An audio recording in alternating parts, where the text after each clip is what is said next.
بسم الله الرحمن الرحيم. الحمد لله رب العالمين، والصلاة والسلام على سيد المرسلين محمد وآله وأصحابه أجمعين.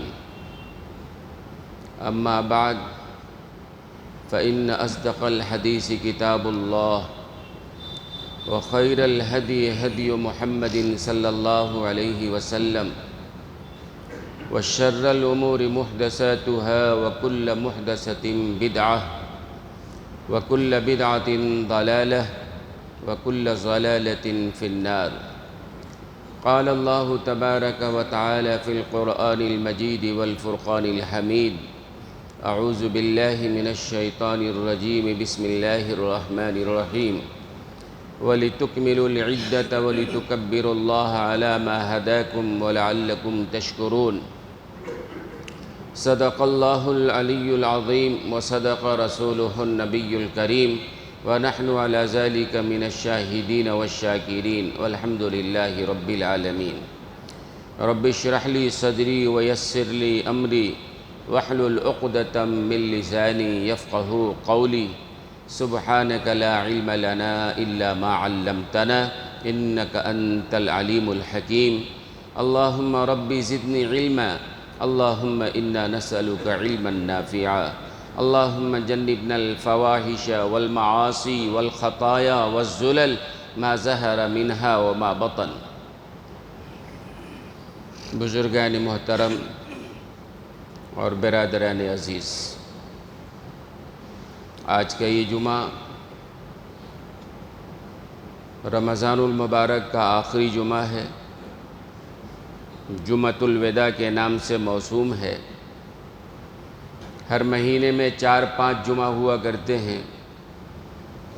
اس سال رمضان المبارک میں 4 جمعہ ہے، 3 جمعہ گزر چکا ہے، آج یہ آخری جمعہ ہے۔ اس سال اب رمضان المبارک میں کوئی اور جمعہ ملنے والا نہیں ہے۔ یہ جمعۃ الوداع کیا ہے؟ 2 لفظ ہے، ایک جمعہ ہے، ایک الوداع ہے۔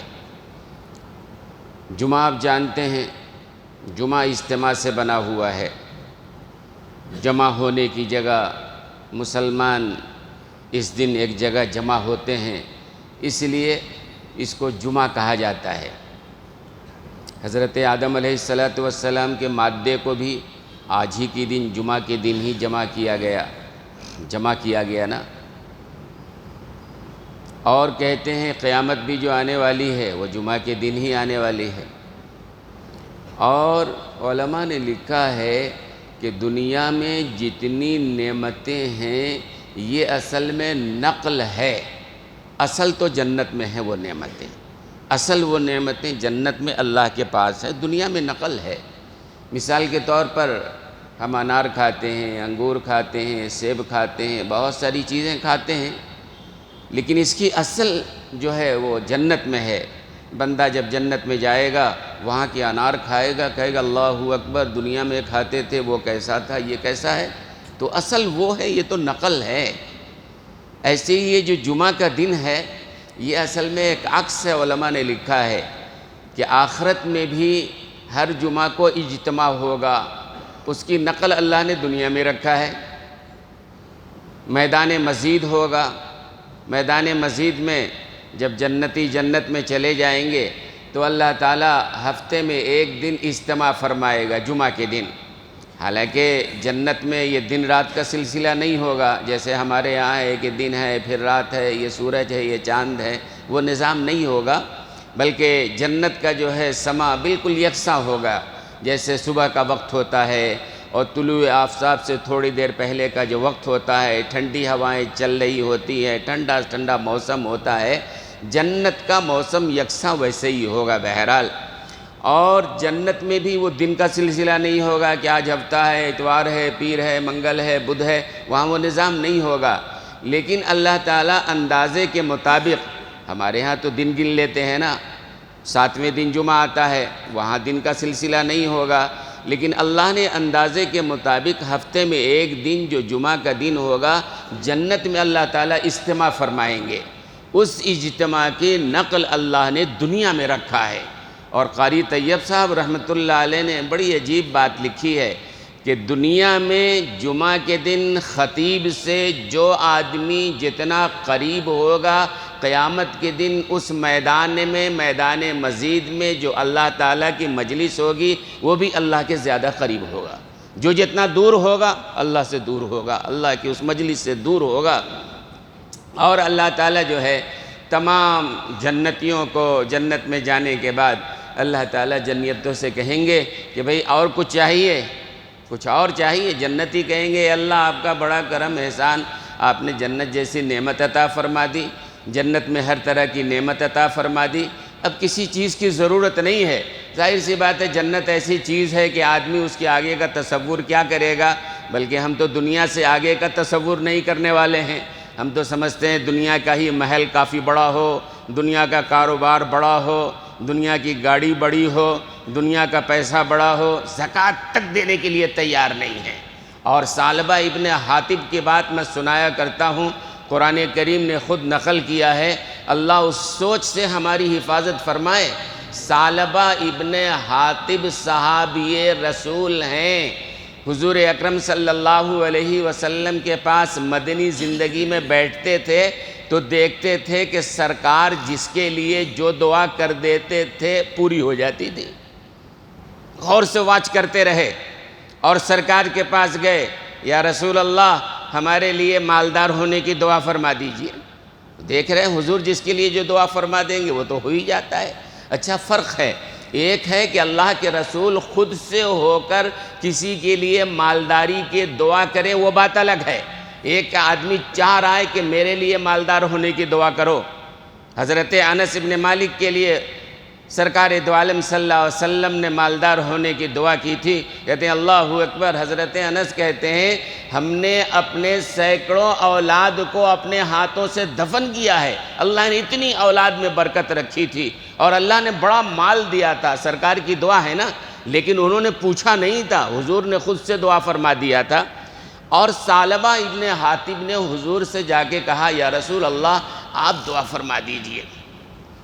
حضور اکرم صلی اللہ علیہ وسلم نے سمجھایا کہ نہیں بھائی، اللہ نے جس کو جس حال میں رکھا ہے وہی بہتر ہے۔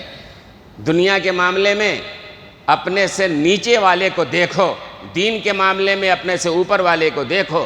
ہمارا فلاں بھائی ہے، ہمارا فلاں دوست ہے، ہمارا فلاں پڑوسی ہے، بھئی وہ تو اعتکاف میں بیٹھا ہے، بھئی وہ تو نمازیں بڑی پابندی سے پڑھ رہا ہے، اللہ نے جو بھی مال دیا اس کی زکوٰۃ دے رہا، اس میں حرص کرو نا، اس میں حرص کیوں نہیں کرتے ہو؟ وہ دنیا کے معاملے میں وہ سیٹھ صاحب بہت آگے بڑھ گئے، ہمارا رشتہ دار بہت آگے بڑھ گیا، ہمارا دوست بہت آگے بڑھ گیا، ہم کو یہ حرص جائز نہیں ہے، پیٹ کبھی بھرنے والا نہیں ہے۔ ایک صحابی ہے حضور اکرم صلی اللہ علیہ وسلم کے پاس آتے اور سوال کرتے یا رسول اللہ کچھ دے دیجئے۔ اللہ کے رسول نے کسی مانگنے والے کو نہ نہیں کہا، دے دیا کرتے تھے۔ ایک دفعہ حضور نے پوچھا بھئی تم کن لوگوں کے ساتھ اٹھتے بیٹھتے ہو، تمہاری مجلس کس کے ساتھ ہے؟ تو ان صحابی نے مدینے کے چند مالداروں کا نام بتایا، فلاں فلاں سیٹھ صاحب کے ساتھ اٹھنا بیٹھنا ہوتا ہے۔ اللہ کے رسول نے فرمایا مجلس بدل دو، ان کے ساتھ مت بیٹھو۔ مالداروں کے ساتھ بیٹھنے کی وجہ سے وہی صفات تمہارے اندر بھی ہر وقت پیسہ پیسہ پیسہ، یہ فطرت۔ مدینے کے فلاں فلاں غریبوں کے ساتھ بیٹھا کرو۔ اب انہوں نے مجلس بدل دیا، سرکار کا حکم ہے۔ چند دنوں کے بعد ملاقات ہوئی، پوچھا بھئی کیا ہوا؟ کہا یا رسول اللہ بڑا اللہ کا کرم احسان ہے، پہلے ہمیشہ مانگنے آ جاتے تھے، مجلس بدل دیا تو اب کہہ رہے ہیں اللہ بڑا کرم بڑا احسان، سرکار بہت خوش ہوں۔ بات کیا ہوئی؟ پہلے مالداروں کے ساتھ بیٹھتے تھے، شکوہ تھا کہ بھئی ان کے پاس پیسے ہمارے پاس نہیں، غریبوں کے ساتھ بیٹھے تو اپنا حال بہتر نظر آیا۔ تو یہ اصل میں ہے۔ ثعلبہ ابن حاطب کی بات کر رہا ہوں، اللہ سب کی حفاظت فرمائے۔ قرآن کریم کی آیت ان کے بارے میں اتری وَمِنْهُمْ مَنْ عَاهَدَ اللَّهَ لَئِنْ آتَانَا مِنْ فَضْلِهِ لَنَصَّدَّقَنَّ وَلَنَكُونَنَّ مِنَ الصَّالِحِينَ۔ ثعلبہ ابن حاطب جو ہے نا، دولت ملنے سے پہلے کہا کرتے تھے یا رسول اللہ اللہ نے اگر مال دیا تو ہم خوب صدقہ کریں گے۔ ہم جو کہہ رہے ہیں مالدار ہونے کی دعا، مالدار ہوئے گئے خوب صدقہ کیا کریں گے، لیکن اللہ نے جب مال دے دیا دل سکڑ گیا، پھر کہنے لگے یہ میں نے محنت سے کمایا، کیوں زکوٰۃ ادا کروں میں، کیوں صدقہ دوں میں؟ یہی ہوتا ہے دنیا میں، آدمی آگے بڑھتا چلا جاتا ہے، ایک دکان ہو گئی، 2 دکان ہو گئی، تیسری دکان ہو گئی، پہلے نمازیں پابندی سے پڑھتے، پہلے اللہ نے جو بھی دیا زکوٰۃ پابندی سے دیتے، دکانیں بڑھتی چلی گئی، زکوٰۃ ختم ہوتا چلا گیا۔ یہ اللہ کی لعنت ہے جو اللہ نے مسلط کر دیا ہے تم پر۔ اللہ نے مال دیا ہے تو پھر صحیح طور پر زکوٰۃ ادا کرو۔ اس لیے زکوٰۃ اسلام کے بنیادی احکاموں میں ایک حکم ہے، کوئی منکر ہے تو کافر ہوتا ہے، اور اگر زکوٰۃ فرض ہونے کے بعد صحیح ادا نہیں کرتا ہے تو اللہ کی مار، اسی مال کو تپا کر جہنم کی آگ میں اس انسان کی پیشانی کو داغا جائے گا، وہ چیخے گا، چلائے گا، اور وہ مال کہے گا میں کوئی اور نہیں، تمہارے دنیا کا وہ خزانہ ہو جو تم نے جمع کیا تھا۔ ثعلبہ ابن حاتب حضور اکرم صلی اللہ علیہ وسلم کے پاس آئے، سرکار مالدار ہونے کی دعا، اللہ کے رسول نے ٹال دیا۔ کیا میری زندگی پسند نہیں ہے؟ بھئی میں اگر چاہوں تو یہ احد کا پہاڑ سونا بن کے میرے ساتھ چلا کرے، لیکن نہیں، اللہ ایک دن دیتا ہے، کھاتے ہیں، شکر ادا کرتے ہیں، دوسرے دن نہیں رہتا ہے، صبر کرتے ہیں، اور مومن کو اللہ شکر پر بھی دیتے ہیں، صبر پر بھی دیتے ہیں۔ یہ میری زندگی پسند نہیں، چلے گئے۔ پھر دوبارہ کبھی آئے، سرکار دعا فرما دیجئے نا، اگر دیا اللہ نے خوب صدقہ کریں گے، خوب صدقہ کریں گے۔ یہ ذہن میں پوائنٹ ہے سرکار کے سامنے کہ مالدار اپنے لیے نہیں، دیا تو غریبوں میں خوب خرچہ کریں گے۔ اللہ کے رسول نے پھر سمجھایا کہ بھائی وہ تھوڑا مال جس پر اللہ کا شکر ادا ہو سکے اس مال سے بہتر ہے جس پر اللہ کا شکر ادا نہ ہو سکے۔ شکر کا مطلب یعنی زکوٰۃ، صدقات۔ اللہ نے مال دیا تو ذمہ داری خود بخود عائد ہو جاتی ہے، یہ نہیں کہ مال آپ کے باپ کا ہے۔ قرآن کریم نے کہا وَجَعَلَكُمْ، کہ ہم نے تم کو مینیجر کے طور پر بنایا ہے، ہم نے امانت کے طور پر مال تم کو دیا ہے، ایسا نہیں ہے کہ تمہاری ذات کی طرف سے آ گیا ہے۔ کتنے بڑے بڑے عقل والے، بڑی محنت کرنے والے اور بڑے پڑھے لکھے لوگ، کتابوں میں آتا ہے کم عاقلین عاقلین آیت مذاہبہ، کم جاہلین جاہلین تلقاہ مرزوقا، کتنے ہی بڑے عالم ہیں، پڑھے لکھے ہیں، دانشور ہیں، لیکن دانے دانے کو ترس رہے ہیں، روزی کے لیے ترس رہے ہیں، اور کتنے جاہل ہیں، ان پڑھ ہیں، لکھنا نہیں آتا ہے، کچھ جانتے نہیں ہیں، لیکن اللہ نے عطا فرمایا ہے۔ معلوم ہوا کہ اللہ کے عطا کرنے سے ہوا ہے، تمہارے بھیجے سے نہیں ہوا ہے، تمہارے عقل دماغ سے نہیں ہوا ہے، تمہاری محنتوں سے نہیں ہوا ہے۔ ٹھیک ہے، محنت کرنا حکم ہے، ہم کریں گے، لیکن ہماری محنت سے ہوا، یہ سوچ غلط، باطل، بالکل غلط ہے۔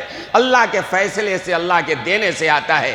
تو حضور نے سمجھایا کہ بھائی تھوڑا مال جس پر شکر ہو سکے، یعنی اس کا زکوٰۃ صدقہ دے سکو، وہ بہتر ہے نا۔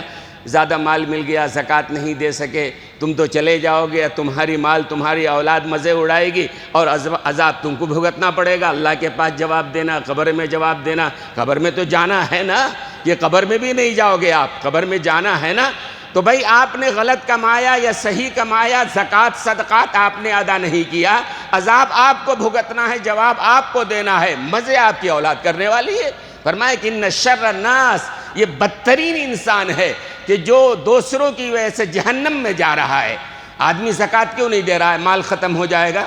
ارے یہ سوچو، جس اللہ نے زکوٰۃ دینے کے قابل بنایا ہے وہ اللہ بھیک لینے کے قابل بھی تو بنا سکتا ہے نا۔ آدمی سوچتا ہے زکوٰۃ ہم نے دے دیا تو 2.5% ہمارا نکل جائے گا، بھئی ہم تو 1 کروڑ کے مالک ہیں، 2.5 لاکھ روپے نکل جائے گا، ہم 10 کروڑ کے مالک ہیں، ہمارا 20 لاکھ نکل جائے گا۔ ارے اللہ کے بندے، بھیجے میں کیوں یہ بات نہیں گھستی ہے کہ جس اللہ نے تم کو کروڑوں کا مالک بنایا ہے، اگر تم زکوٰۃ نہیں دو گے، وہ اللہ قادر ہے تم کو بھکاری بنانے پر۔ اللہ چاہے تو آن کے آن میں کتنے بڑے ہیں جن کو اللہ نے بھکاری بنا دیا ہے۔ تو یہ زکوٰۃ فرض ہے۔ بہرحال سمجھایا، ثعلبہ ابن حاتب کی بات سمجھ میں نہیں آئی، چلے گئے۔ پھر آئے، یا رسول اللہ دعا فرما دیجئے، مل گیا مال تو زکوٰۃ دیں گے۔ اللہ کے رسول نے کہا چلو ٹھیک ہے بھائی، دعا فرما دیا، اے اللہ ثعلبہ کو مال عطا فرما۔ کہتے ہیں بکریاں پال رکھی تھیں، دعا حضور کی لگ گئی تھی، اب بکریوں کے ریور میں جو اضافہ ہونا شروع ہوا، خود ان کے سمجھ میں نہیں آیا کیسے بڑھ گیا۔ اتنا مال، اتنی بکریاں بڑھ گئی کہ مدینے کی سرزمین تنگ ہو گئی۔ پہلے تو تھا 5 وقت سرکار کے ساتھ مسجد نبوی میں نماز پڑھا کرتے تھے، مال بڑھ گیا، اب مسجد نبوی کے قریب کی جگہ تنگ ہو گئی، دور چلے گئے، اب وہاں سے جو ہے وہ ظہر اثر میں آنا مشکل ہوتا، مال کو سنبھالنا ہے نا، دکان 1 سے 3 ہو گیا، آپ سنبھالنا مشکل ہو گیا نا، بھئی کہاں نماز کے لیے فرصت ہے، دن بھر کا ملا کے رات میں پڑھ لیں گے، نہیں پڑھے تو بھی بات نہیں ہے، یہ سوچ۔ اب وہ کیا کرتے، ظہر اثر میں نہیں آتے، مغرب عشاء فجر میں آتے، پڑھ لیتے، چلے جاتے فوراً، پھر سرکار سے ملاقات نہیں، مجلس نہیں، کوئی بات نہیں ہے، پھر اور مال بڑھا، وہ جگہ بھی تنگ ہوئی، اور دور چلے گئے، نتیجے میں ظہر اثر مغرب عشاء فجر سب وہیں اپنے بکریوں کے بارے میں چراگاہ میں پڑھ لیا کرتے تھے، صرف جمعہ حضور اکرم صلی اللہ علیہ وسلم کے پاس آیا کرتے تھے، اور پھر اور جب مال بڑھا وہ جگہ بھی تنگ ہو گئی، حضور کی دعا لگی ہوئی ہے نا، جگہ تنگ ہو گئی اور دور چلے گئے، اب جمعہ میں بھی آنا بند ہو گیا، انا للہ و انا الیہ راجعون۔ یہ بندہ کہتا تھا اللہ نے مال دیا تو مال کا حق ادا کرنے والے ہیں، کیا مصیبت مول لے لیا، یہاں نمازیں چھوٹ گئی، سرکار کے ساتھ جماعت چھوٹ گئی، جمعہ میں شرکت چھوٹ گئی، یہ کم وبال ہے بھائی، بہت بڑا عذاب ہے، یاد رکھنا۔ ایسے مال پر 1000 بار لعنت بھیجو جس کی وجہ سے نمازیں چھوٹ جائے، ایسے مال پر 1000 بار لعنت بھیجو جس کے زکوٰۃ ادا کرنے کی توفیق نہ مل رہی ہو، عذاب تم کو بھگتنا پڑے گا، مزہ کوئی اور کرنے والا ہے۔ چھوٹ گئی، اب نہیں آتے۔ حضور اکرم صلی اللہ علیہ وسلم نے پوچھا کہ بھائی سالبہ نظر نہیں آ رہے ہیں، کیا بات ہے؟ کسی نے کہا یا رسول اللہ ان کے ریوڑ اتنے بڑھ گئے ہیں کہ مدینے کی بستی تنگ ہو گئی ہے، دور کہیں پہاڑوں میں زیادہ مال ہوگا، دور چلے گئے ہیں، وہاں سے آنا مشکل ہے، وہی نمازیں پڑھ لیتے ہیں۔ اللہ کے رسول نے فرمایا ویحک ثعلبہ ویحک ثعلبہ ویحک ثعلبہ، بد دعا ہے، یعنی ثعلبہ تو تباہ ہو گیا، تباہ ہو گیا، تباہ ہو گیا۔ اور پھر اس کے بعد ہی زکوٰۃ کی آیت نازل ہو گئی کہ مالداروں سے زکوٰۃ لو۔ حضور اکرم صلی اللہ علیہ وسلم نے 2 صحابی کو لکھ کے بھیجا زکوٰۃ کے اصول، سرکار دو عالم صلی اللہ علیہ وسلم زکوٰۃ اصول کر رہے ہیں، زکوٰۃ نہیں کھا رہے ہیں۔ آج ہمارے دماغوں میں بیٹھ گیا ہے، کوئی محتمیم زکوٰۃ اصول کر رہا ہے مطلب وہ کھا رہا ہے، ارے وہ غریب بچوں کے لیے زکوٰۃ اصول کر رہا ہے، بڑے بڑے علماء، محدثین، اکابرین، یہاں تک کہ جناب رسول اللہ صلی اللہ علیہ وسلم نے زکوٰۃ و صدقات اصول کیا ہے، اور مسجد نبوی کے منبر پہ کھڑے ہو کے آپ نے اصول کیا ہے۔ صحابہ زکوٰۃ دینے والے، صدقات دینے والے، مال دینے والے اور اعلان کرنے والے جناب رسول اللہ صلی اللہ علیہ وسلم۔ بھیجا جاؤ ثعلبہ کے پاس زکوٰۃ لے کے آؤ۔ اب یہ 2 صحابی گئے، ثعلبہ سے ملے، دکھایا، سرکار نے بھیجا ہے، یہ فرمان ہے، تم پر زکوٰۃ فرض ہے، زکوٰۃ دینا ہے۔ پیشانی پہ بل آ گئے، مال لینے چلے آئے ہو، اللہ نے مال دے دیا ہے تو تم مال لینے چلے آئے ہو؟ کہا نہیں میں بعد میں سوچ کے بولتا ہوں، یہی مزاج ہوتا ہے نا کسی مالدار، ایسے مالدار کے پاس جو اکڑا ہوا ہو، ذہن میں وہ بات رکھو، علماء نے لکھا ہے کہ جو اللہ دینے پر قادر ہے وہ اللہ لینے پر بھی قادر ہے، دماغ میں یہ بات رکھو، اور جب تمہارے سامنے کوئی مانگنے آئے ذہن میں یہ بات بٹھاؤ، جس اللہ نے اس بندے کو میرے سامنے کھڑا کیا ہے، اللہ چاہے تو مجھے بھی کسی کے سامنے کھڑا کر سکتا ہے، کر سکتا ہے نہیں کر سکتا ہے نا؟ ذہن میں یہ بات رہنی چاہیے ہمیشہ، اور اللہ کا وعدہ ہے زکوٰۃ دینے سے کم نہیں ہوتا ہے، بڑھتا ہے۔ ہم اللہ کی بات کو مانیں یا کسی اور کی بات کو ہم سمجھیں یا اپنے دل و دماغ کی بات کو مانیں، بعد میں سوچ کے بتائیں گے، ایسے ہی ہوتا ہے نا۔ خیر وہ لوگ اور گئے، وہ دونوں صحابی دوسرے اور لوگوں کے پاس وہاں سے زکوٰۃ لے کے آئے، پھر ثعلبہ نے پڑھا گا نہیں یہ تو ٹیکس ہے، یہ جزیہ ہے، یہ ظلم ہے، زیادتی ہے، مال ہم نے کمایا ہے اور زکوٰۃ لینے آ گئے ہو، چلو جاؤ بعد میں سوچ کے بولیں گے۔ اب وہ دونوں پہنچے تو حضور اکرم صلی اللہ علیہ وسلم کو تو غیبی طور پر علم ہے، پوچھا بھائی کیا ہوا ثعلبہ کا؟ کہا یا رسول اللہ انہوں نے دینے سے انکار کر دیا ہے۔ اللہ کے رسول نے فرمایا ویحک ثعلبہ ویحک ثعلبہ ویحک ثعلبہ، تو تباہ ہو گیا، برباد ہو گیا، میں نے منع کیا تھا ایسا مال مت مانگو جس کا حق ادا نہ ہو سکے، تو تباہ ہو گیا ہے۔ اور جب یہ سنا تو ثعلبہ کے ایک رشتہ دار بھی اس مجلس میں تھے، ارے ثعلبہ کے لیے رسول اللہ کی زبان سے بد دعا، بھاگے گئے، ثعلبہ تم نے کیا کیا بھائی؟ سرکار کی دعا سے مال ملا تھا اور سرکار کی زبان سے تمہارے لیے بد دعا کے الفاظ نکلے ہیں، تمہارا ٹھکانہ نہیں کہیں ہونے والا ہے۔ اب بھاگے آئے ثعلبہ، یا رسول اللہ یہ مال لے لیجئے، فرمایا کہ نہیں، اللہ نے تمہارا مال لینے سے مجھے منع فرما دیا ہے۔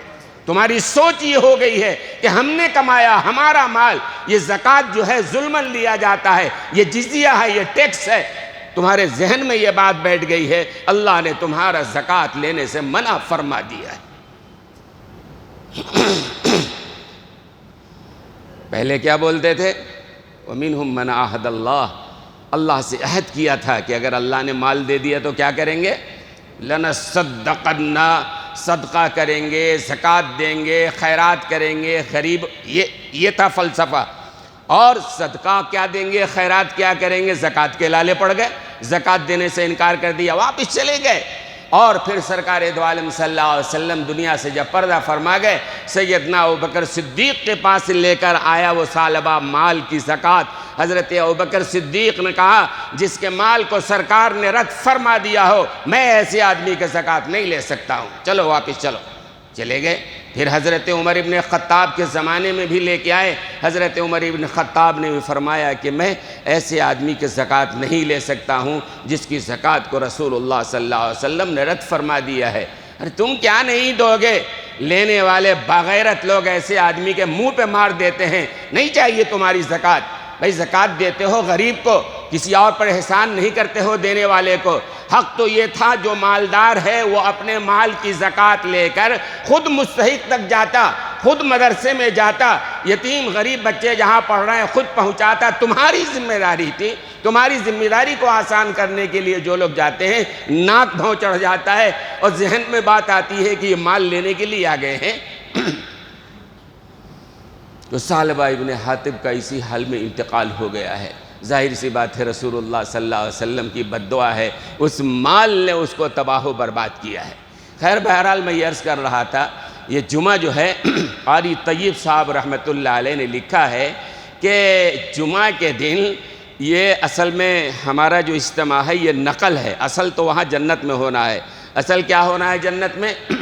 ہر جمعہ کو ہفتہ کا اندازہ لگا کے ایک دن مجلس لگے گی، اس مجلس میں درمیان میں بہترین تخت ہوگا، نور کا منبر ہوگا، اور اس کے بعد جو ہے وہ کرسیاں، سونے کی کرسیاں لگی ہوں گی۔ صف اول میں انبیاء کرام ہوں گے، ان کے پیچھے انبیاء کے ماننے والے صحابہ ہوں گے، ان کے بعد تیسرے درجے میں علماء ہوں گے، اور صلحاء ہوں گے، شہداء ہوں گے، اس کے بعد درجے کے اعتبار سے ہوں گے۔ اور قاری طیب صاحب رحمۃ اللہ نے لکھا کہ دنیا کے اس جمعہ کی مجلس میں جو جتنا قریب ہوگا خطیب کے، وہ جنت کے اس مجلس میں بھی اتنا اللہ کے مجلس کے قریب ہوگا۔ ہمارے یہاں تو بہت سارے لوگ وہ اخیر میں ہی آتے ہیں، بالکل بہت سارے لوگ تو ایسے وقت میں آتے ہیں، کتنی بار سمجھایا اللہ کے بندے، جمعہ کا دن ہے، ہفتے میں ایک دن، جمعہ کی اذان سے پہلے دکان بند کر کے اللہ کے گھر میں آ گئے، قیامت آ جائے گی، کتنا بڑا نقصان ہو جائے گا۔ یہ مال کا حرص ہے کہ پورے ہفتے کمانے سے پیٹ نہیں بھر رہا ہے، رات میں دن میں کمانے سے پیٹ نہیں بھر رہا ہے، جمعہ کے دن 1 گھنٹہ کمانے سے پیٹ بھر جائے گا۔ حالانکہ جمعہ کی اذان کے بعد جو ہے تجارت کرنا بھی حرام ہے، علماء نے لکھا ہے خرید و فروخت کرنا حرام ہے، دکان چلانا حرام ہے۔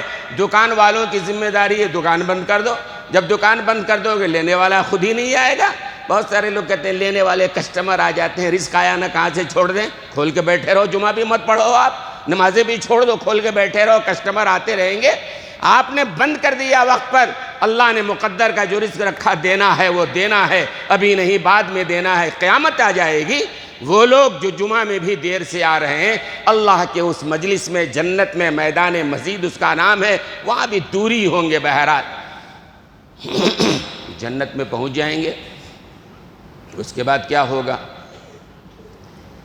اللہ تعالیٰ پوچھیں گے جنتیوں سے، بھائی کچھ اور چاہیے؟ جنتی کہیں گے اللہ آپ نے جنت دے دیا، ساری نعمتیں دے دی، اب اس سے بڑھ کے اور کیا چاہیے؟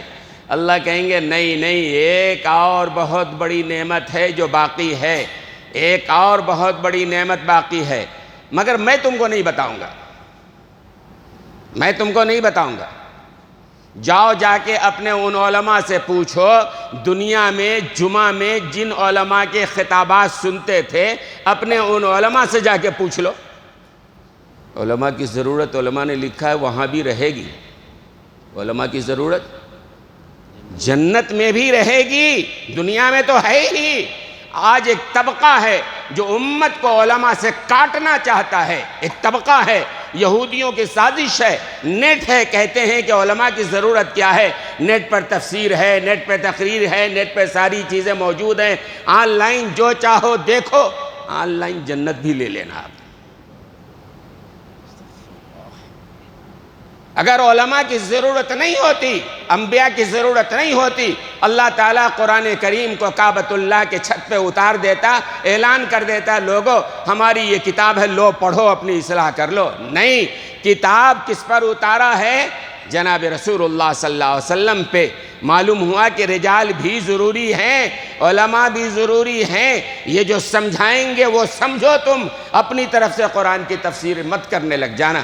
علماء نے لکھا ہے کوئی آدمی اگر قرآن کریم کی تفسیر اپنے مطلب سے کر رہا ہے، اگرچہ صحیح ہو، لیکن اللہ کے پاس اس کو جواب دینا پڑے گا، اس لیے کہ ہمارا دین جو ہے وہ نقل ہوتا آ رہا ہے۔ رسول اللہ صلی اللہ علیہ وسلم نے کیا کہا، صحابہ نے وہ کہا، صحابہ کے بعد تابعین نے وہ کہا، اور آج ہم وہی کہہ رہے ہیں جو رسول اللہ صلی اللہ علیہ وسلم نے کہا۔ ہم کو ہماری سند پیش کرنی پڑے گی۔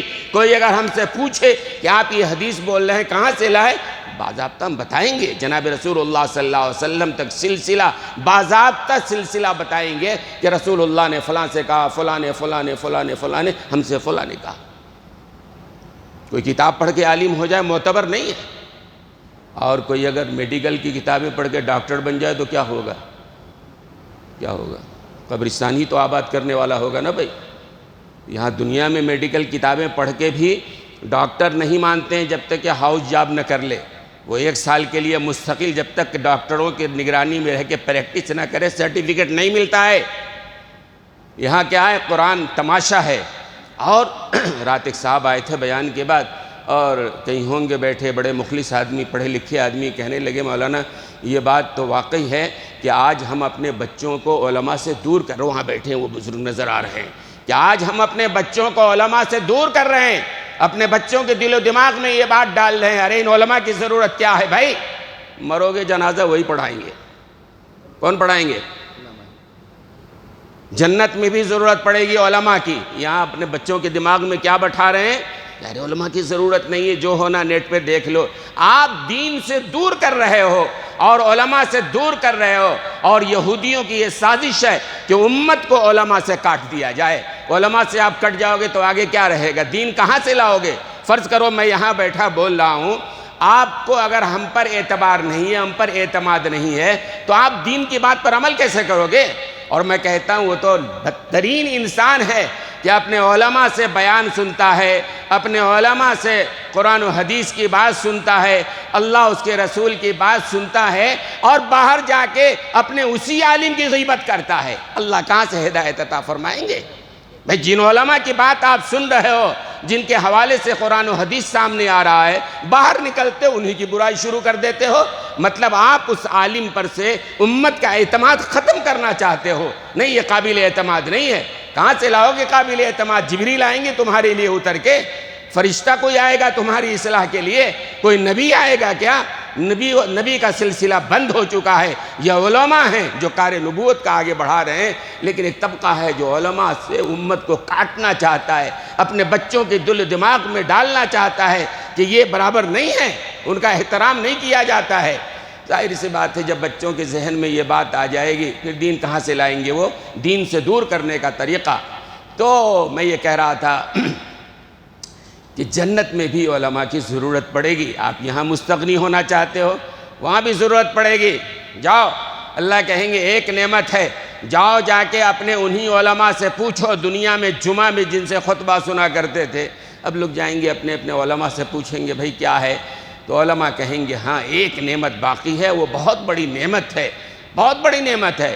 کسی کے پاس عالیشان گھر ہو، اس میں ہر طرح کا فرنیچر ہو، ہر طرح کی سواری ہو، بہترین سامان میسر ہو، مگر اس گھر میں رہنے والا محبوب نہ ہو، کوئی محبوبہ نہ ہو، تو گھر سونا و خالی رہے گا نا۔ فرمایا کہ ہر نعمت مل گئی ہے، جنت میں ہر طرح کا آرام مل گیا ہے، لیکن اللہ نے ابھی تک اپنا دیدار نہیں کرایا ہے۔ یہ بہت بڑی نعمت ہے جو ابھی باقی ہے۔ اب سارے لوگ جائیں گے اللہ سے کہیں گے اے اللہ ہم نے آپ کو نہیں دیکھا، دنیا میں بغیر دیکھے ہوئے ہم نے سجدے کیے، دنیا میں بغیر دیکھے ہوئے ہم نے رکوع کیا، دنیا میں بغیر دیکھے ہوئے ہم نے مال لٹایا، دنیا میں بغیر دیکھے ہوئے ہم نے اپنی گردنیں کٹائی ہیں، ہم نے سجدے میں سبحان ربی الاعلیٰ کہا بغیر دیکھے ہوئے، ہم نے رکوع میں سبحان ربی العظیم کہا بغیر دیکھے ہوئے، ساری چیزیں ہم نے کی بغیر دیکھے ہوئے۔ اے اللہ جنت میں تو زیارت اور دیدار کا وعدہ ہے، اپنا دیدار میسر فرما دیجئے۔ کہتے ہیں اب اللہ تعالیٰ وہ جو اسٹیج سجا ہوگا اس نور کے منبر پہ تخت پہ اللہ تبارک و تعالیٰ اپنے شان کے مطابق جلوہ گر ہوں گے، اور پھر اللہ کی زیارت ہوگی، جنت والے مستغرق ہوں گے، اور ہر ایک کے زبان سے کیا نکل رہا ہوگا؟ سبحان اللہ، سبحان اللہ۔ علماء نے لکھا ہے جو دنیا میں سبحان اللہ کہنے کی عادت ڈالے گا وہاں بھی اس کی زبان سے سبحان اللہ نکلے گا۔ علماء نے لکھا ہے ہماری زبانوں پہ تو تالے پڑے رہتے ہیں، لڑنے کے لیے گلا پھاڑنے والے ہو جاتے ہیں، بڑی اونچی آواز سے تنقید کرنے والے بن جاتے ہیں۔ علماء نے لکھا ہے کہیں تقریر سن رہے ہو، قرآن و حدیث کی بات ہو رہی ہو، قرآن و حدیث کے حوالے سے بات آ رہی ہو اور اچھی بات ہو تو سبحان اللہ کہنا چاہیے۔ سبحان اللہ کہنا برا نہیں ہے، سبحان اللہ کہنے پر بھی نیکیاں ملتی ہیں۔ تو علماء نے کیا لکھا ہے کہ بھئی آپ تقریر سن رہے ہو، قرآن و حدیث کی بات اچھی بات آپ کو لگ رہی، کیا کہنا چاہیے؟ زور سے بولو سب ایک بار بھائی، اور زور سے بولو نا ذرا، عادت ڈالو سبحان اللہ کہنے کی، اس لیے کہ ایک تو سبحان اللہ کہنے کا ثواب ہے، بیکار چیز نہیں ہے وہ، اور اچھی بات لگی دل میں بات بیٹھے گی تو جنت میں وہ جو مجلس لگے گی نا جمعہ کے دن اللہ کا، جب اللہ کی زیارت ہوگی تو مہ ہوں گے ظاہر اللہ کی زیارت، اللہ کا حسن و جمال، اللہ اکبر، کیسا حسن و جمال اللہ تعالی ہم سب کو انشاءاللہ زیارت کرائیں گے تو آدمی جنتی کہے گا سبحان اللہ سبحان اللہ۔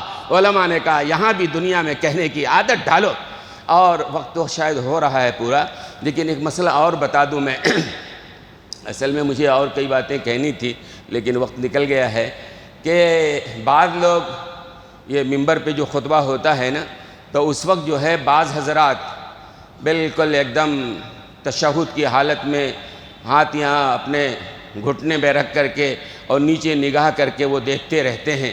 اللہ کے بندے وہ جو عربی خطبہ ہے بلا شبہ 2 رکعت کے قائم مقام ہے لیکن نماز نہیں ہے وہ، اور علماء نے لکھا ہے کہ خطبے کے حالت میں خطیب کو دیکھنے کی عادت ڈالنا چاہیے، سر جھکانے کی ضرورت نہیں ہے اور نگاہ نیچی کرنے کی ضرورت نہیں ہے۔ ہاں ٹھیک ہے 2 زانوں بیٹھ رہے ہو، ادب کا تقاضا ہے آپ 2 زانوں بیٹھو، ویسے بھی کسی بڑے کے پاس جاتے ہیں 2 زانوں بیٹھتے ہیں، یہ سنت ہے، ادب کا تقاضا ہے۔ اللہ کے گھر میں بیٹھے ہیں، جمعہ کا خطبہ ہو رہا ہے، عربی خطبہ ہو رہا ہے، ادب کے ساتھ بیٹھے، ٹھیک ہے وہ برائی نہیں ہے، لیکن آنکھ بند کر لینا، کچھ لوگوں کی تو آنکھ مستقل بند ہو جاتی ہے۔ آج نہیں ہے کوئی، یہاں پچھلے جمعہ ایک صاحب تھے یہاں سامنے بیٹھ کر کے وہ پتہ نہیں کیا، تو آنکھ جو بند کر لیتے ہیں یہ صحیح نہیں، آنکھ کھول کر خطیب کو دیکھنے کی عادت ڈالو تو قیامت میں میدان مزید میں جنت میں جو ہے اللہ تعالیٰ کو دیکھنے کی عادت پڑے گی۔ نقل ہے اس کی بہرحال، جیسے وہاں جنت میں ہے اس کی نقل یہ ہے، تو ہمیں اس کی عادت ڈالنا چاہیے۔ تو یہ جمعہ جو ہے یہ اصل اجتماع سے ہے، اور جمعہ کی بڑی فضیلت ہے۔ جیسے رمضان المبارک کا مہینہ کیا ہے، یہ پورے مہینوں کا سردار ہے نا، رمضان المبارک جو ہے سید الشہور، تمام مہینوں کا سردار ہے، اور جمعہ جو ہے تمام دنوں کا سردار ہے۔ 2 فضیلت، اور آج کی یہ فضیلت جو ہے جمعۃ الوداع، ایک تو جمعہ ہے رمضان المبارک کا جمعہ ہے، اور یہ ایسا جمعہ ہے جو اس رمضان کا آخری جمعہ ہے۔ الوداع، الوداع، الوداع کا مطلب یہ نہیں ہے کہ آئندہ جمعہ نہیں آئے گا، جمعہ تو آئے گا، ایسا نہیں کہ آئندہ رمضان نہیں آئے گا، آئندہ رمضان بھی آئے گا، لیکن آپ رہیں گے، ضمانت ہے۔ گزشتہ سال رمضان میں بہت سارے لوگ تھے، وہ ایک بیچارے آتے تھے نا، کیا نام تھا ان کا، جو اعتکاف میں بھی بیٹھے رہتے تھے، پیچھے ان کا گھر تھا، شاہ جہاں صاحب، صف اول میں نماز پڑھنے والا بندہ، لاک ڈاؤن میں بھی اعتکاف میں بیٹھنے والا بندہ، نماز صف اول میں پابندی سے پڑھنے والا بندہ، آئندہ سال رمضان میں تھے لیکن اس سال رمضان میں نہیں ہمارے سامنے۔ تو بہرحال آئندہ سال ہم میں سے کون رہے گا، کس کے لیے آخری جمعہ ہونے والا پتہ نہیں ہے نا، ہے نا بھائی، جمعہ تو آئے گا لیکن ہمارے لیے۔ اور پھر علماء نے لکھا ہے کہ ہمارے ہاں بھی اصول ہے بھئی ایک تو وہ دن تھا کہ رمضان المبارک آیا، ہم نے استقبال کیا خوشی و مسرت کے ساتھ کہ اللہ نے یہ مہینہ عطا فرمایا، استقبال کیا تھا ہم نے۔ اور پھر ایک یہ دن آیا جب رمضان کے 2-4 دن باقی رہ گئے، 2-3 دن باقی رہ گئے ہیں، اب رمضان ختم ہونے والا ہے، اور جب کوئی معزز مہمان آتا ہے تو ہم جس طرح احترام سے استقبال کرتے ہیں، جب وہ جاتا ہے تو اس کا بھی احترام اور عظمت کے ساتھ ہم رخصت کرتے ہیں۔ یہ جمعۃ الوداع ہے، آخری جمعہ ہے، ملے نہ ملے ہمیں تو اپنی مغفرت کرانی ہی کرانی ہے انشاءاللہ۔ اور حضور اکرم صلی اللہ علیہ وسلم کی اس بد دعا سے ہمیں اپنے آپ کو بچانا ہے نا، وہ سیڑھیوں پہ 1 2 3 حضور اکرم صلی اللہ علیہ وسلم کی بھی ممبر جو تھے نا 3، اور حضور اکرم صلی اللہ علیہ وسلم جو خطبہ دیتے تھے وہ تیسری سیڑھی پہ سب سے اوپر والے پہ کھڑے ہو کے خطبہ دیتے تھے۔ جب آپ کا وصال ہوا، سیدنا ابوبکر صدیق رضی اللہ تعالی عنہ کا زمانہ آیا تو انہوں نے کہا نہیں، جس سیڑھی پہ سرکار کھڑے ہوتے تھے اس پہ کھڑا ہونا ادب کے خلاف ہے، لہذا دوسری سیڑھی پہ سیدنا ابوبکر صدیق کھڑے ہونے لگے۔ اور پھر جب ان کا وصال ہو گیا اور حضرت عمر ابن خطاب کا زمانہ آیا، حضرت بولے نہیں بھائی، جس پہ سیدنا ابوبکر صدیق کھڑے ہوئے اس پر بھی میرے لیے کھڑا ہونا ادب کے خلاف ہے، تیسری سیڑھی پہ کھڑے ہونے لگے۔ اور پھر اس کے بعد سے جو ہے آج تک وہ تیسری سیڑھی پہ خطبہ، میں بھی تیسری سیڑھی پہ کھڑا ہوتا ہوں، اور ساری دنیا کے خطبہ جو ہے تیسری سیڑھی پہ معمول چلایا۔ اور یہیں سے علماء نے لکھا ہے اختلاف امتی رحمت، میری امت کا اختلاف رحمت کے درجے میں ہے۔ اگر جیسے سیدنا ابوبکر صدیق نے ایک سیڑھی گھٹا دی، حضرت عمر نے ایک سیڑھی گھٹا دی، عثمان غنی بھی ایک سیڑھی گھٹا دیتے، اور پھر حضرت علی بھی ایک سیڑھی گھٹا دیتے، سیڑھی گھٹتی رہتی تو پھر ظاہر سی بات ہے خطیب تو ہوتا وہاں پتہ نہیں کوسے سرنگ میں، اور سارے لوگ اوپر بیٹھے ہوتے نا۔ حضرت عثمان غنی نے کہا نہیں بھائی نہیں، ایسا نہیں ہے، ہم یہ تیسری سیڑھی پہ کھڑے ہوں گے، ٹھیک ہے، دوسرے پہ نہیں کھڑے ہوں گے، پہلے پہ نہیں کھڑے ہوں گے، تیسرے پہ کھڑے ہوں گے، اور وہ سلسلہ چلا آ رہا ہے۔ تو وہ حدیث بہت مشہور ہے نا کہ اللہ کے رسول نے جمعہ کا دن تھا، رمضان کا مہینہ تھا، پہلے سیڑھی پہ قدم رکھا تو آمین، دوسرے پہ رکھا تو آمین، تیسرے پہ رکھا تو آمین، لمبی حدیث ہے۔ صحابہ نے پوچھا یا رسول اللہ آپ نے دعا تو مانگا نہیں، آمین کس بات پہ کہا؟ تو اللہ کے رسول نے فرمایا کہ بھائی بات دراصل یہ ہے کہ جبریل امی آئے تھے، انہوں نے ایک دعا مانگی اور میں نے اس پر آمین کہا ہے۔ وہ دعا اصل میں بد دعا، وہ تفصیل آپ جانتے ہیں۔ تیسری سیڑھی پہ جب رکھا تھا قدم تو جبریل امی نے کہا، مختصر میں عرض کر رہا ہوں وقت پورا ہو گیا ہے، کہ جس کو رمضان کا مہینہ ملے اور وہ اپنی مغفرت نہ کرا سکے، ایسا آدمی تباہ و برباد ہو جائے، اس کے ناک خاک آلود ہو جائے، تباہ و برباد ہو جائے۔ تو میں نے آمین کہا۔ اب دیکھیے بد دعا کرنے والے کون ہیں؟ جبریل امی علیہ السلام۔ اس بد دعا پہ آمین کہنے والے کون ہیں؟ جناب رسول اللہ صلی اللہ علیہ وسلم۔ مقام کون سا ہے؟ مسجد نبوی کا ہے۔ وقت کون سا ہے؟ جمعہ کا ہے۔ جگہ کون سی ہے؟ منبر و محراب کا ہے۔ اس بد دعا کے قبول ہونے میں کوئی شک ہے؟ جس کو رمضان ملا اس نے اپنی مغفرت نہیں کرائی، سمجھو واقعی وہ تباہ و برباد ہو گیا۔ اللہ ہم سب کی حفاظت فرمائے۔ تو جو گزر گیا سوچ کے کیا کرو گے، ہے نا؟ جو گزر گیا اب جو باقی ہے، ہفتہ اتوار ہو سکتا ہے پیر بھی مل جائے، یہ جو وقت باقی ہے کم سے کم پورا جی جان تو لگا دو نا بھائی تلافی معافات ہو جائے، جو کوتاہی ہو گئی وہ اور اللہ کی رحمت سے ایک امید رکھنی چاہیے، انشاءاللہ اللہ تعالی ہم سب کی ضرور مغفرت فرمائیں گے۔ کیوں میں کہہ رہا ہوں، اگر اللہ کو مغفرت کرنا نہ ہوتا، اللہ نے روزہ رکھنے کی توفیق نہ دی ہوتی، اللہ نے تراویح پڑھنے کی توفیق نہ دی ہوتی، اللہ نے اپنے گھر میں نہ بلایا ہوتا۔ آج بھی ایسے بہت سارے مسلمان ہیں، رمضان گزرنے والا ہے، ان کو پتہ نہیں کب رمضان آیا، کب ختم ہونے والا ہے، ان کے کھانے پینے کے اوقات میں کوئی تبدیلی نہیں، ان کے سونے جاگنے کے اوقات میں کوئی تبدیلی نہیں، جیسے پہلے کھاتے تھے ویسے ہی اب بھی کھا رہے ہیں۔ ظاہر سی بات ہے، ہم کہیں گے ان کے لیے ڈرنے کی بات ہے جن کو اللہ نے لا کے اپنے گھر میں کھڑا کر لیا۔ اگر اللہ کو مغفرت نہ دینا ہوتا، اللہ نے اپنے گھر میں نہ بلایا ہوتا۔ اللہ نے جب بلا لیا ہے تو اللہ کی رحمت سے امید ہے کہ اللہ تعالیٰ ضرور ہماری مغفرت فرمائیں گے۔ اور تو حدیث میں بھی ہے نا کہ عید کے دن جو ہے اللہ تعالیٰ، عید کے بھی مسائل ہیں، صدقہ فطر کے بھی مسائل ہیں، اور یہ صدقہ فطر کے بارے میں گزشتہ جمعہ میں نے عرض کر دیا ہے۔ ویسے ایک بات اور کہنا چاہتا ہوں، شریعت اسلامی کا یہ مزاج ہے کہ جب کبھی خوشی کا موقع آئے تو صرف مالداروں کے گھروں میں خوشی کے چراغ نہ جلے، بلکہ غریبوں کے دولت کدے میں بھی خوشی آئے۔ اسی لیے دیکھیے آپ، قربانی کا موقع آیا، شریعت نے کہا قربانی کر رہے ہو، 1/3 گوشت غریبوں کے پاس بھیجو تاکہ وہ بھی خوشی میں شامل ہو سکیں۔ ولیمہ مسنون ہے، یہ شادی کی دعوت مسنون نہیں ہے، غلط ہے، رسول اللہ نے نہیں کیا ہے۔ یہ بارات کی دعوت جو ہوتی ہے لڑکی والے جو کرتے ہیں، صاف اچھی طرح سن لو، رسول اللہ صلی اللہ علیہ وسلم نے نہیں کیا ہے، یہ درست نہیں ہے، جو کرتا ہے وہ جانے بہرحال۔ لیکن ولیمہ مسنون ہے، جس کی جتنی حیثیت طاقت ہے، تو لیکن سرکار نے فرمایا وہ ولیمہ بدترین ولیمہ ہے جس میں مالداروں کو بلایا جائے اور غریبوں کو چھوڑ دیا جائے۔ شریعت کا مزاج ہے کہ جب کبھی خوشی کا موقع آئے، صرف مالداروں کے گھروں میں شادیانے نہ بچے، روشنی نہ آئے، غریبوں کے گھر میں بھی بہرحال خوشی پہنچنی چاہیے۔ اسی لیے صدقۃ الفطر کا موقع ہے۔ یہ عید الفطر صدقۃ الفطر میں بڑا رابطہ ہے۔ علماء نے لکھا کہ رمضان آتے ہی صدقہ دے دینا چاہیے، صدقہ فطر، نہیں تو بہرحال عید کو جانے سے پہلے تو دے ہی دینا چاہیے، تاکہ جو غریب ہیں ان کے گھروں میں بھی چولہا جل سکے اور وہ بھی عید کی خوشیوں میں شامل ہو سکیں۔ تو بہرحال یہ صدقہ فطر ہے۔ میں وہ کہہ رہا تھا کہ عید کے دن بندہ جب جاتا ہے عیدگاہ کو، اور ایک بات اور کہنا چاہتا ہوں، وقت ہو گیا ہے، لیکن آج ملک کے حالات تو آپ کے سامنے ہیں۔ ابھی رام نومی کے موقع پر جو جگہ جگہ ہوا آپ نے دیکھا، کس طرح ہوا اور کیا ہوا، اچھی طرح آپ اس سے واقف ہیں۔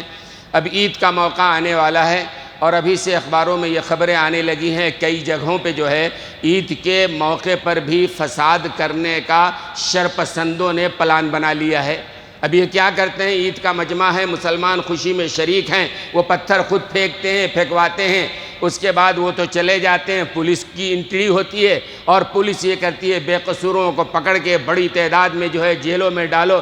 ہر جگہ ہو چکا ہے، یہ کوئی نئی بات نہیں، کہانی نہیں ہے۔ اس لیے 14 بڑے اداروں نے مل کے مسلمانوں سے اپیل کیا ہے کہ اللہ کے بندو، یہ خوشی کا موقع آ رہا ہے، اپنی طرف سے اشتعال کا کوئی موقع پیدا نہ کریں، اور اگر کوئی مشتعل بھی کر رہا ہو تو آپ صبر و تحمل کے ساتھ اس کو برداشت کریں، اس لیے کہ آپ برداشت سے باہر ہو کے ایک پتھر پھینکیں گے، وہ ایک پتھر ہی جواز بن جائے گا آپ کے گھروں کو بلڈوز کرنے کے لیے، آپ کے گھروں کو، آپ کے کاروبار کو تباہ و برباد کرنے کے لیے۔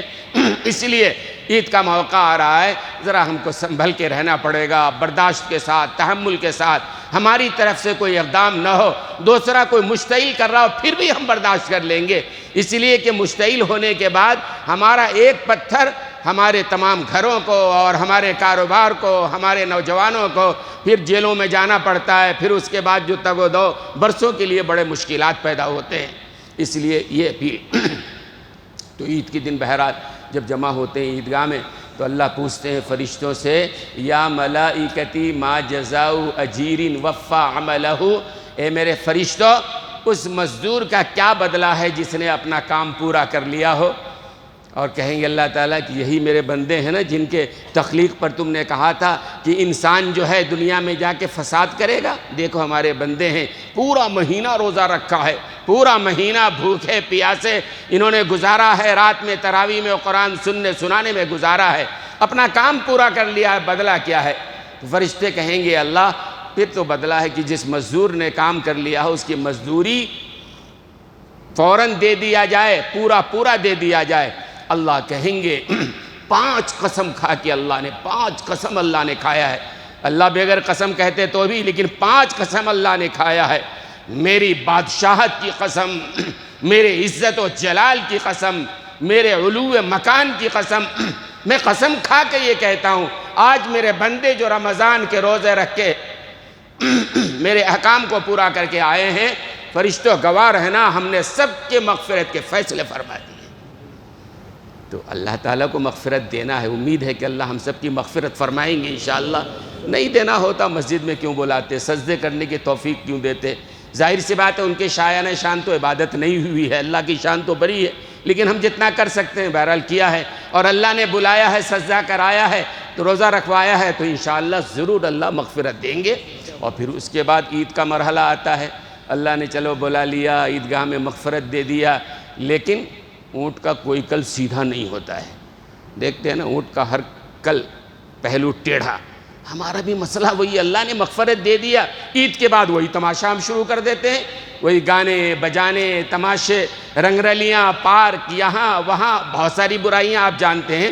اللہ کے بندے، اللہ نے جب مغفرت دے دیا ہے اس کے بعد اپنے آپ کو سنبھال کے رکھو، اور اسی حالت میں اللہ ہمیں اپنے پاس بلائے، جب تک زندگی دے ایمان پر، موت دے تو ایمان پر موت عطا فرمائے۔ وآخر دعوانا ان الحمدللہ رب العالمین۔ یہ